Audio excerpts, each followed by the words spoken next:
ان refugees کا آنے کا پاکستان کی حالت کے اوپر کیا امپیکٹ ابھی تک رہا ہے، وہ آپ ذرا بتائیے گا ہمیں۔ جی نو ڈاؤٹ کہ جب ایک بہت بڑی تعداد میں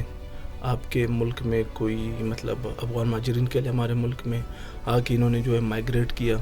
تو ڈیفینیٹلی ایک بہت بڑا چیلنج تھا اس ٹائم پاکستان کے لیے، کیونکہ پاکستان کی جو بارڈر تھی وہ بھی سیکیور نہیں تھی، آلریڈی جو ہے وہاں پہ وار چل رہی تھی، اور یہ موسٹ پروبیبلی یہ دیکھا جا رہا تھا کہ اگر انہوں نے ٹوٹلی افغانستان کو رشیا نے آکوپائی کیا، اس کے بعد وہ پاکستان پہ بھی چڑھائی کر سکتے ہیں۔ تو پاکستان نے اس چیز کو مد نظر رکھتے ہوئے افغان مہاجرین کے لیے اپنے دروازے کھولے، اور وہ جب یہاں پہ آئے تو ایز یو سیڈ کہ